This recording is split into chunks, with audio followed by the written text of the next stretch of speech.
리걸마인드 연구소입니다. 문재인 대통령의 대통령 프로젝트 가운데 통일과 관련된 부분에 대하여 이야기하겠습니다. 문재인 대통령은 자신의 국정운영 청사진을 한반도 비핵화 평화 구상이라는 것으로 발표를 하였습니다. 한반도 비핵화 평화 구상은 제1단계, 2단계, 3단계, 4단계로 이루어져 있습니다.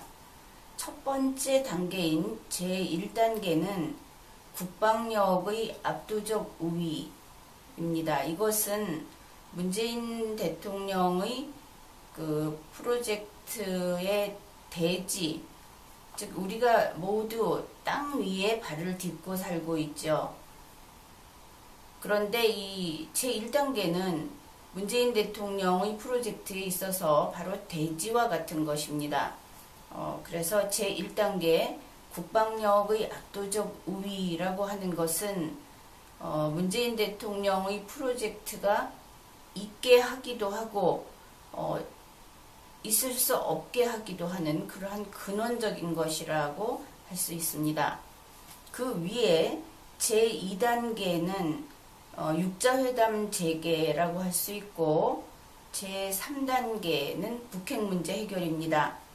그리고 4단계가 남북 경제 공동체입니다. 이렇게 4개의 단계가 제1단계 그 근원적인 단계 위에 차곡차곡 쌓여 있는 것이 문재인 대통령의 프로젝트의 구조입니다. 그래서 제1단계에서 제3단계까지는 가장 중요한 것이 국방력의 압도적 우위인 것입니다. 이것이 이루어져야 이것을 바탕으로 육자회담을 재개하고, 즉 우리가 국방력이 압도적으로 북한보다 우위에 있게 되면 강자가 되겠죠. 강자가 약자인 북한에게 협상 테이블에 나와라 하고 요구할 수 있게 되고, 그 경우에는 약자가 그러한 요구에 따를 가능성이 높아지는 것입니다. 그 다음으로 3단계에서는 테이블에 나와서 협상을 한 다음에 강자인 대한민국이 약자인 북한에게 비핵화 선언을 하자든지 하는 등으로 핵을 포기하게 하고, 그 대가로서 제4단계에서 공동 번영을 추구하자고 하는 것이 이 기본적인 그 전개 방향입니다. 그래서 1단계에서 3단계까지는 국방력의 압도적 우위를 바탕으로 북핵을 포기하게, 완전히 폐기하게 하는 그러한 과정이고, 제4단계가 비로소 평화로운 한반도라는 제목으로 이 한반도 비핵화 평화 구상에 들어있는데, 이제부터 이제 번영을 추구하는 그러한 내용입니다. 제4단계는 역시 다시 여러 개의 단계로 구성이 되어 있습니다. 첫 번째는 민생 통일입니다. 제4단계 평화로운 한반도, 여기에서 핵심이 되는 것은 물론 남북 경제 공동체입니다. 그러나 그 안에서 첫 출발하는 것은 민생 통일인 것이지요. 그러면은 이 민생 통일은 무엇인가? 이름은 통일이라는 말이 들어 있습니다. 그러나 이것은 통일과 그다지 가깝지 않은 내용입니다. 문재인 대통령의 이야기를 소개하죠. 국민들은 국민들대로 북한에 대한 적대감이 커지고 통일은 귀찮은 일이 되었다. 이 말의 뜻을 좀 자세히 풀이를 하면 국민은 북한이 핵과 미사일로 우리의 생존을 위협하니까 북한에 대하여 적대감이 커졌다, 이런 뜻입니다. 다음으로 통일은 귀찮은 일이 되었다. 이 귀찮다는 뜻은 다름이 아니라 막대한 통일 비용을 우리가 부담해야 한다는 점에서, 그렇게 되면 한국의 경제 수준이 크게 하락하게 되기 때문에 우리나라의 그 경제활동 인구에 해당되는 젊은 층이 이 통일 비용 부담하는 것을 싫어한다. 그래서 통일은 귀찮은 일이 되었다. 이렇게 이해하면 될 것입니다. 그러니까 이제는 우리나라 국민에게 우리의 소원은 통일이 아니게 된 것이죠. 그렇게 되니까 문재인 대통령은 또 이런 이야기를 합니다. 국민이 먼저 절박하게 평화를 꿈꾸고 통일 과정에 참여하도록 만들겠다. 문재인 대통령은 우리 국민 모두가 원하는 통일을 이루기 위해서 노력하는 것이 아니라 이제 국민이 통일을 원하도록 만드는 일부터 시작해야 한다는 이야기를 한 것입니다. 그리고 통일 과정에 국민이 참여하도록 하겠다 하는 것은 통일의 과정, 통일로 가는 과정, 따라서 이것은 통일은 아직 아닌 것입니다. 따라서 이 민생통일 하는 것은 이름이 통일이지만 그것은 통일에 대한 것이 아닙니다. 그리고 통일할 마음이 생기도록 하는 것, 그것을 민생통일이라는 이름을 붙인 것이죠. 이 예로서 문재인 대통령은 이산가족 상봉을 예로 들었습니다. 또한 민간교류도 예로 들었습니다. 근래에 민간교류를 할 수 있게 해주겠다는 뉴스가 나왔죠. 그러나 그것은 어디까지나 우리 측의 바람인 것입니다. 북측에서는 아무 반응이 없고 또 민간교류를 하고 싶다고 해서 대한민국처럼 북한에서는 대한민국 사람들이 자유롭게 민간교류를 할 수 있는 것이 아니죠. 그러니까 일방적으로 이쪽에서 우리가 북측을 좋아한다 하는 그 러브콜을 계속 보내고 있는 그러한 상황이라고 할 수 있습니다. 그리고 이 민간교류의 경우에 대통령이 밝혔듯이 정부가 적극적으로 나서서 주선을 한다든지 정부 차원에서 정부는 항상 법에 따라 움직이는 그러한 조직입니다. 그래서 법적인 근거가 없으면 할 수 있는 일이 없죠. 그러니까 정부는 민간에서 그리고 조금은 이 법으로부터 자유롭다고 할 수 있는 지방자치단체로부터 일정한 협력을 요청하면 그러한 지원을 해줄 수 있다. 그러한 뜻을 밝혔습니다. 그러니까 지금 1단계 4단계 중에서 1단계 여기에서는 아직 통일에 대한 이야기가 나오지 않았습니다. 다음으로 4단계에서 이제 두 번째입니다. 4단계는 전부 3개의 과정으로 이루어져 있는데 지금은 두 번째의 이야기를 하겠습니다. 이 두 번째는 남북협력의 법제화와 한반도 비핵화의 합의 이렇게 되어 있습니다. 여기서 조금 이상하다고 느낄 수도 있을 겁니다. 왜냐하면 여기가 4단계라고 한다면 3단계에 이미 비핵화 합의가 끝이 나서 한반도는 전쟁이 없는 곳이 되어 있어야 하는 것입니다. 그런데 이 부분에서 문재인 대통령의 프로젝트는 그 구성이 다소 정리가 되어 있지 않습니다. 아마도 이 비핵화 합의 앞부분에 시기적으로 그보다 이전에 이 남북협력의 법제화를 넣어 놓은 것은 그러면은 비핵화 합의가 이루어지지 않을 것이라고 문재인 대통령의 그 팀에서는 생각하고 있는 것일까? 이런 생각도 한번 해볼 수 있습니다. 그렇게 읽히는 부분이 있기 때문이죠.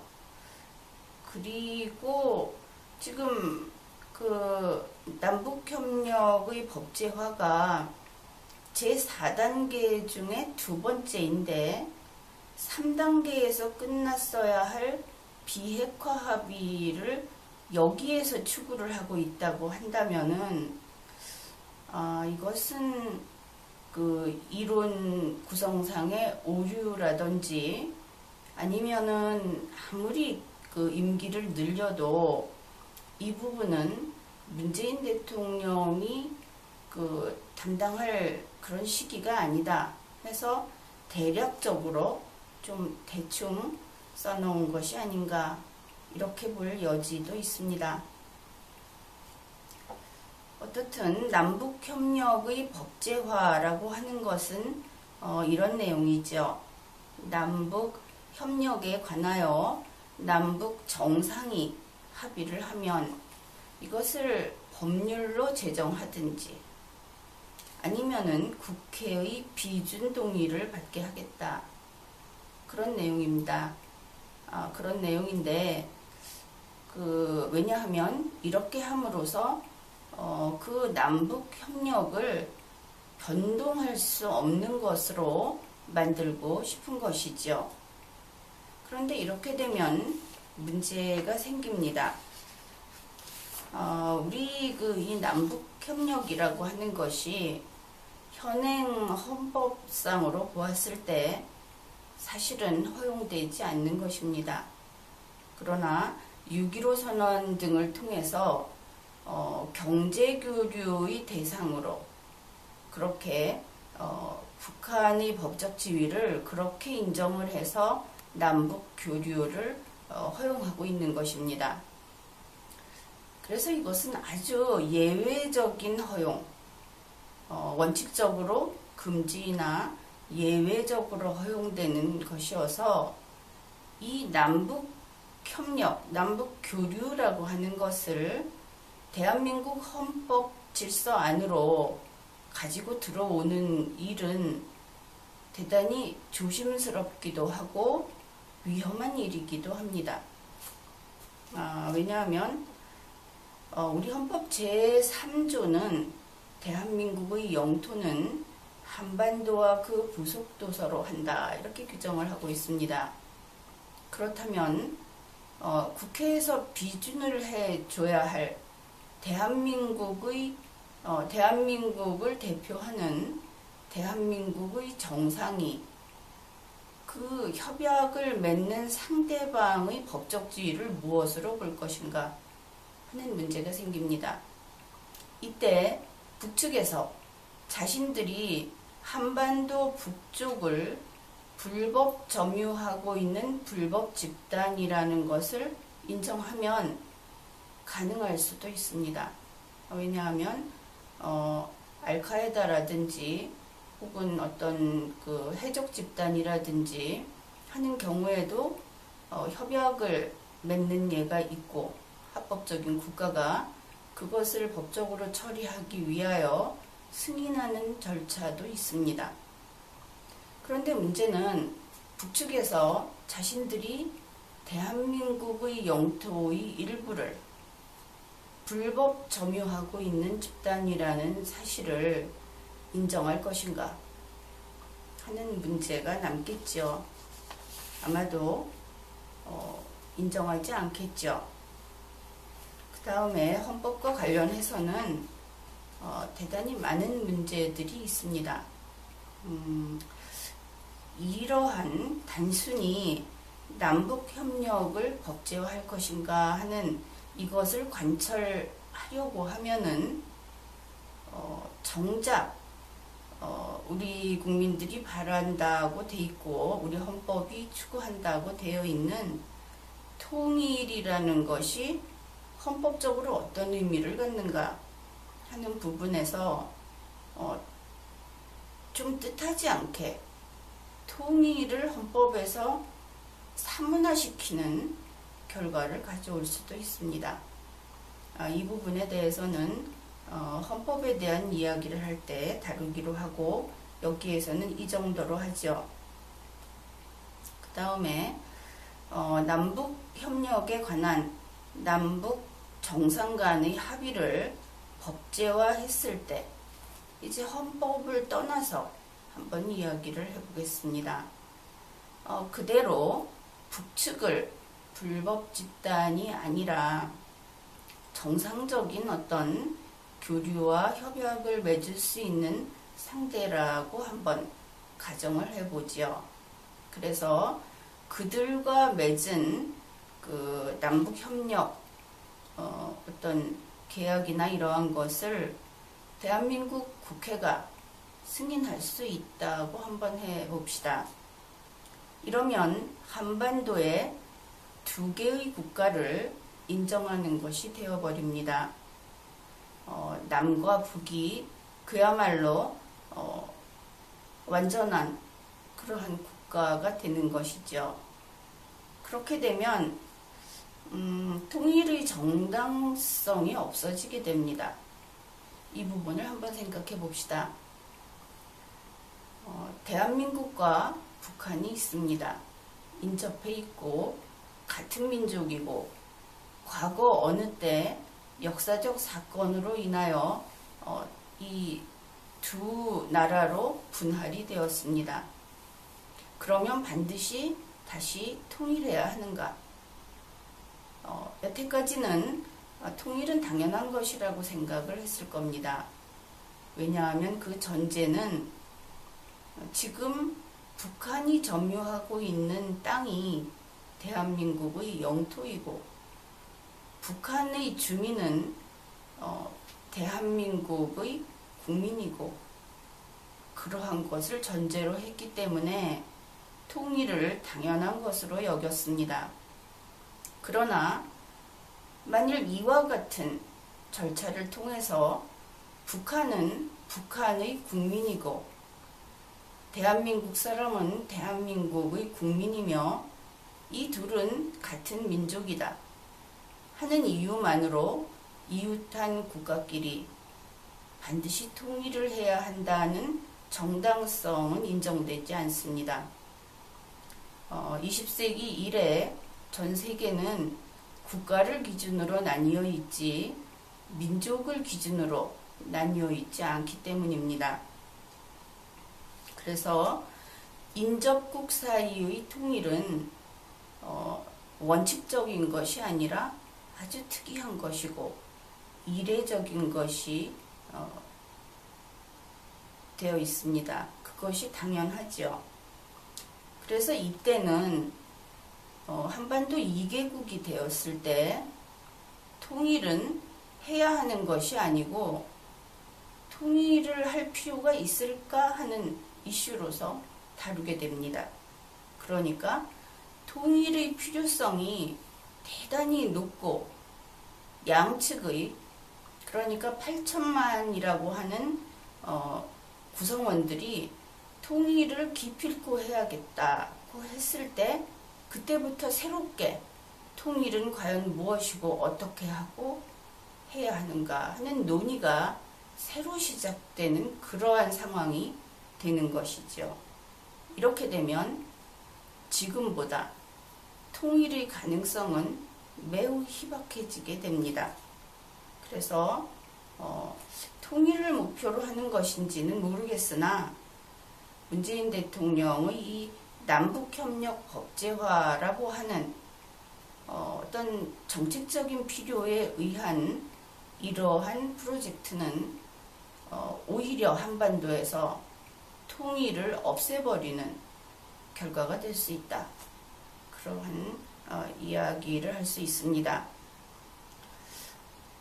그런데 문재인 대통령은 이어서 이런 이야기를 합니다. 남북협력을 법제화하게 되면 우리 한국과 북한이 그 상호 신뢰가 구축될 것이다. 그러한 신뢰가 구축이 되면 그 다음에 한반도 비핵화에 합의를 하겠다. 그리고 나서 평화협정으로 나아가는 것도 가능할 것이다. 이렇게 뒤로 갈수록 점점 자신 없어 하는 것이 문맥상 나타나고 있죠. 그러면 이 문구를 가지고 하나씩 분석을 해봅시다. 문재인 대통령이 남북협력의 법제화로 상호 신뢰를 구축한다고 했습니다. 상호란 말 그대로 너와 나를 가리키죠. 어느 한쪽만 신뢰하는 것은 상호 신뢰가 될 수 없습니다. 그런데 문재인 대통령이 이야기한 것은 대한민국의 국회에서 남북협력의 법제화를 하겠다고 한 것입니다. 이때 당연히 나와야 할 질문이 있죠. 북측은 그러면 어떻게 한다고 합니까? 하는 것입니다. 그런데 북측은 여기에 대해서 아직 아무런 답을 하지 않은 것 같습니다. 왜냐하면 문재인 대통령은 이렇게 이야기를 했기 때문입니다. 북한의 최고인민회의와 합의안을 도출해낼 수 있다면 좋겠다고 한 것이죠. 그러니 북한은 남북협력을 법제화하려는 생각이 있는지조차도 알 수 없습니다. 분명한 것은 법제화하겠다고 동의한 바가 없다는 것입니다. 결국 이렇게 되면 한국 측만 한국 헌법에 위반하여 이러한 남북협력을 법제화하는 결과가 되는 것이죠. 그렇다면 헌법에 위반해서 법제화하는 것은 가능할 것인가? 그것 역시 가능하지 않습니다. 결국 이렇게 되면 남북협력을 법제화하는 일을 문재인 대통령이 대한민국 국회에 강압을 해서 설령 이것을 이루어낸다고 하더라도 상호 신뢰 구축은 되지 않습니다. 그러니 원하는 결과를 얻지 못할 것이 분명한데 자신만 이곳에서 헌법을 위반하는 것이지요. 물론 대통령이 헌법을 위반하면 탄핵됩니다. 이것은 일부 여지도 없는 것이지요. 상호 신뢰 구축이 안 되면 결국 한반도 비핵화 합의도 안 되겠죠. 문재인 대통령의 그 서술 방식에 의하면 당연한 것입니다. 게다가 이 두 가지가 안 되면 평화협정으로 나아가는 것도 안 됩니다. 평화협정을 체결하는 것이 아니라 평화협정으로 나아가는 것이라고 했기 때문에 평화협정 논의조차 안 된다는 뜻이 되겠습니다. 그런데 여기에서 유의할 것은 문재인 대통령이 이야기하는 평화협정이란 북한과 대한민국이 평화롭게 지내겠다는 협정이 아니라 지금 휴전선을 그대로 남겨놓고 있는 정전협정을 대체하겠다는 뜻입니다. 그래서 이 평화협정이란 곧 한반도에 두 개의 국가가 생기고 휴전선은 국경선이 되는 그러한 협정이라는 것을 분명히 알아야 하겠습니다. 그래서 이 제4단계의 두 번째 남북협력의 법제화와 한반도 비핵화의 합의 이 부분에서도 역시 통일을 이야기하지 않았고, 여기에서 궁극적으로 추구하는 것이 평화협정이라고 한다면 그것은 통일이 아니라 남과 북이 두 개의 나라로 확고하게 갈라서는 것을 의미한다는 것을 알 수 있습니다. 다음으로 이곳에서 한 가지 지적하고 싶은 것은 문재인 대통령의 프로젝트 제4단계에서 두 번째, 여기에는 이론상의 오류가 있습니다. 즉 남북협력의 법제화 부분에는 이 이론적으로 봤을 때 태생적인 한계가 있습니다. 그래서 이 한계로 인하여 반드시 실패할 수밖에 없는 그러한 치명적인 오류가 이곳에 있다는 것을 지적해두는 정도로 하겠습니다. 이제 제4단계의 마지막입니다. 세 번째, 남북이 함께 잘 사는 경제통일. 역시 이곳에도 통일이라는 말이 들어있습니다. 그러나 이것은 말 그대로 통일이 아니라 경제통일이라는 부분을 분명히 살펴야 하겠습니다. 문재인 대통령은 이렇게 이야기합니다. 정치적 통일에 얽매일 것이 아니다. 남북은 먼저 경제통일을 이뤄야 잘 살 수 있다. 이제 분명히 이야기를 했죠. 정치적 통일은 아니다 라고 한 것입니다. 경제공동체를 이룰 때 아직 통일이 이루어지지 않는 것이라는 점을 명백히 밝힌 것이죠. 이 남북경제공동체라고 하는 것은 문재인 프로젝트의 제4단계에서도 세 번째, 즉 가장 마지막에 있는 것입니다. 문재인 프로젝트 제4단계 두 번째에서 평화협정이라는 이야기가 나옴으로써 결국은 문재인 프로젝트는 통일을 도외시하고 있구나 하는 것을 알 수 있었습니다. 그리고 제4단계 마지막인 세 번째에서도 역시 직접적으로 정치적 통일은 포기를 하자고 이야기한 것을 우리가 확인할 수 있었습니다. 그렇다면 문재인 대통령의 이 프로젝트는 결국 국민들이 생각하는 그러한 진짜 통일, 그것은 아예 목표로 하지 않았다 하는 것을 이제는 예측할 수, 추측할 수 있겠죠. 이 세 번째에서 이야기하는 것은 남북 경제공동체 형성입니다. 남북 경제공동체는 언론 등에 보도가 되어 있어서 익히 들어봤을 것입니다. 남북 경제공동체라고 하는 것이 통일과는 관계없는 것이다. 그러면 이것은 무엇을 위한 그러한 어떤 조직인가? 조직은 아니고 공동체인가? 이것을 생각해 보겠습니다. 문재인 대통령은 이렇게 이야기를 합니다. 남북 경제공동체가 형성되면 단숨에 8천만 시장이 형성된다. 즉 경제공동체를 통해서 8천만의 소비자가 생긴다는 의미이겠죠. 단순하게 이해를 하면. 그리고 이렇게 이야기를 합니다.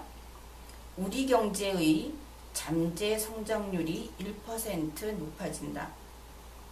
이때 문재인 대통령이 이야기하는 우리 경제의 우리는 북한이 아닙니다. 대한민국만을 가리킵니다. 그래서 문재인 대통령은 남북 경제공동체를 형성하여 대한민국의 잠재 성장률이 1% 높아진다 하는 것, 그것을 추구하고 있는 것이죠. 통일이 아닌 것입니다. 더 나아가서 남북 경제 공동체를 확장하면 동북아 영내 경제권이 형성된다. 쉽게 말해서 EU 비슷한 것이다 이렇게 생각하면 될 것입니다. 아니면 그 경제 블록 종류라고 생각을 하면 되겠죠.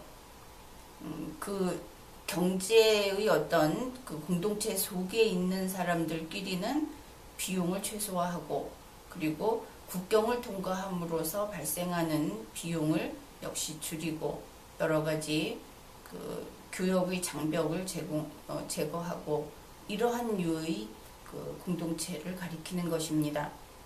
그래서 동북아 역내 경제권이라는 것이 형성되면 문재인 대통령 말에 의하면 3%대로 떨어진 잠재 성장률을 5%대로 끌어올릴 수 있다. 그렇게 이야기를 합니다. 결국 2% 높아진다는 이야기죠. 그런데 이때도 이 잠재 성장률이 올라가는 것은 북한이 아닙니다. 대한민국만의 이야기죠. 그렇기 때문에 여기서 이야기하는 경제 통일, 경제 공동체라고 하는 것은 통일과 관계없는 것입니다. 특히 여기에서 남북 경제 공동체를 확장하면 동북아 역내 경제권이 된다 이렇게 이야기를 합니다. 그럼 여기에서 한번 따져봅시다. 남북 경제 공동체라고 했을 때 우리에게 의미가 있는 것은 그것이 일본이나 중국이 아닌 북한이기 때문에 의미가 있는 것이지요. 왜냐하면 통일을 전제로 하기 때문에 우리 민족, 단순한 우리 민족이 아니라 우리가 이렇게 경제 공동체를 형성해서 조금씩 더 가까워지면 그와 함께 통일의 날도 가까워올 것이다 하는 것이 일반적인 기대입니다. 그러나 문재인 대통령은 그렇게 보지 않았고 남북 경제 공동체를 그냥 확장하면 동북아 그냥 쉽게 말해서 동북아 경제 공동체 같은 것이 될 수 있다고 이야기한 겁니다. 동북아라고 했을 때 이것은 이미 통일과는 전혀 무관한 것이죠. 그 속에는 다른 나라, 다른 민족이 들어 있습니다. 그런데 문재인 대통령은 이것을 동색, 같은 색으로 본 것입니다. A에서 B로 그냥 확장했다. 그랬을 때 이익은 A에서 1%였던 것이 B에서 2%로 늘어난다. 이렇게 평면적으로 설명을 했습니다. 여기에는 민족도 통일도 없습니다. 그렇다면 이 문재인 대통령이 이야기한 제4단계의 세 번째, 여기에는 소위 우리 민족끼리 혹은 통일하는 것, 그런 것과 무관한 것입니다. 통일이 아닌 것입니다. 그렇다면은 이 경제통일이라고 하는 것은 무엇일까? 이 경제통일이라고 문재인 대통령이 이야기한 이 부분은 사실은 어떻게 보면 매우 우리 대한민국 국민에게 충실하고 그리고 애국적인 것이다 이렇게 볼 수 있습니다. 이것은 통일이 아니라고 했습니다. 그러니까 단지 어떤 그야말로 경제 공동체이기 때문에 미국, 중국, 일본과도 할 수 있는 공동체입니다. 그리고 이 경제 공동체는 다름이 아니라 돈 버는 이야기, 우리나라가 부자 나라가 되는 이야기입니다. 통일이 아닌 것이지요. 2015년 문재인 씨는 14 남북 정상선언 8주년 기념 행사에서 이런 이야기를 하였습니다. 저성장의 늪, 중산층의 몰락, 10%가 넘는 청년 실업, 심각한 위기 상황이다. 우리가 살 길은 경제 통일이다. 이미 이때 경제적인 그 위기감 때문에 통일은 상관이 없는 것입니다. 우리가 돈을 벌 수 있고 이 경제적인 위기를 극복할 수 있고 하는 그러한 방법으로서 이 프로젝트는 북한을 바라보고 있었던 것이죠. 다시 말해서 북한은 이 경제통일의 대상인 북한은 21세기형 식민지라고 할 수 있습니다. 이 식민지라는 용어에 너무 집착하지 않기 바랍니다. 식민지는 원래 그 구대륙에 있던 강대국들이 경제적인 어떤 어려움에 처했을 때, 경제적인 것만은 아닌데 뭐 시장이라든지 수출 시장이라든지 뭐 원료 공급 획득이라든지 하는 문제가 생겼을 때 그 문제를 해결하기 위해서 찾아 나선 것이 그 근세의 식민지입니다. 21세기의 식민지도 같은 개념이라고 볼 수 있고, 이러한 식민지를 찾아 나서는 국가의 입장에서는 식민지를 확보하는 것은 중요한 그 정책적 목표이기도 합니다. 그래서 문재인 대통령의 프로젝트 제4단계에서 마지막 세 번째는 이렇게 북한의 노동력을 획득하고 그 다음에 북한을 저가품의 소비지로 활용하고 그렇게 하는 21세기형 식민지로서 북한과의 어떤 그 교류를 하려고 하는 것입니다. 이렇게 함으로써 대한민국의 경제적 지평을 확장하고자, 그리고 대한민국의 경제적 어려움을 헤쳐나가고자 한 것이죠. 그래서 이 경제통일이라고 하는 것은 대한민국의 이익을 생각한다면 좋은 프로젝트입니다. 어쨌든 이렇게 살펴보면 문재인 대통령의 프로젝트는 제4단계까지 통일이 없습니다. 왜냐하면 통일이 되면 잠재성장률 1% 상승, 이러한 그 경제통일의 이익 자체를 바로 북한이라는 그 주민들과 북한이라는 그 영역에서 자체 소모해버리기 때문입니다.